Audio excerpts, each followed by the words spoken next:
Yo guys, what's going on? Welcome back to another video. Today you joined me on a beautiful Arizona Flagstaff day, and today I'm thinking I'm gonna go over some things about my car, like the mileage, the reliability, and the mods I've done to it. Back when I bought this car in 2021, it had 159,000 miles on the clock, and since then I've put about 11,000 miles on the clock, meaning that this car has nearly 170,000 miles on it, which is unheard of in the Veloster community, if I'm being honest. Now, Velosters aren't really Honda Civics, so the question is, how has it held up at this mileage?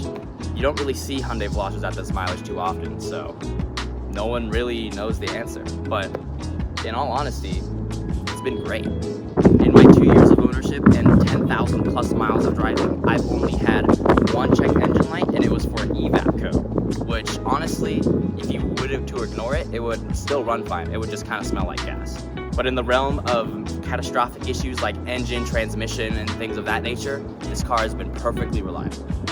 Even with the modifications I have, while they're still light, I still was a little bit wary about putting mods on this car considering the high mileage of this car. But it turns out, it has been dead reliable. This car even has some light bolt-ons without a tune, which kind of sounds like a reliability disaster, but this car has been perfect.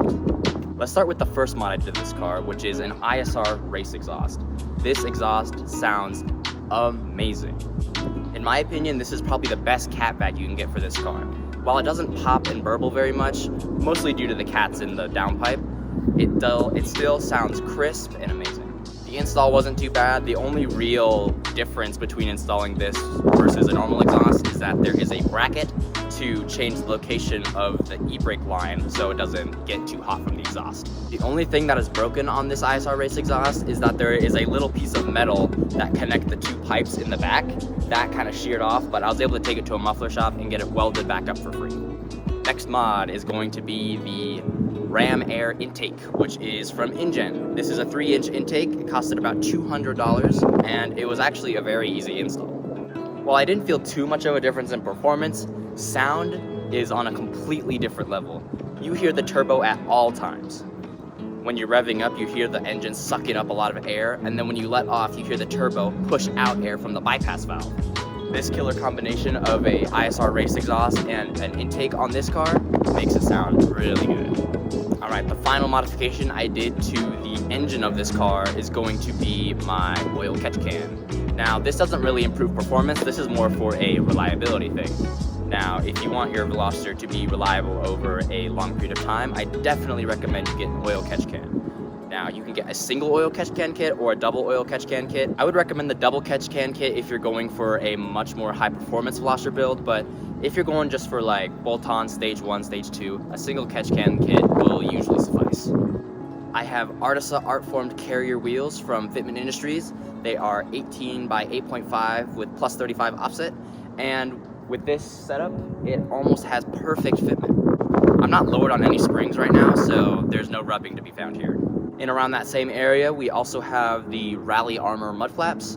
Now, these were pretty simple to install. I have a video, it's kind of old, but I have a video installing these. Not too hard of an install. You can do it without taking off the wheels, which is really nice.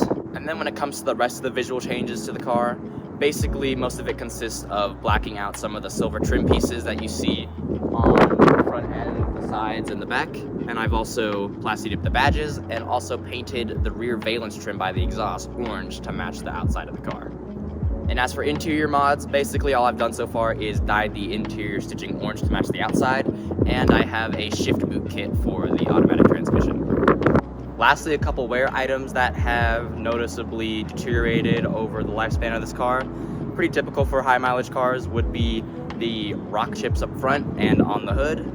The headlights are also pretty heavily bleached. I was able to get the yellowing out of them using some kits, but I probably need to do some sanding to get the bleaching off of the headlights. And then lastly, one of the previous owners cracked the side skirt somehow.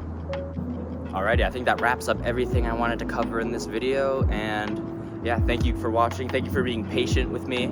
I know I have not had the most consistent upload schedule, but I've been in college for the last couple months and things have been pretty busy, so yeah, thanks for waiting.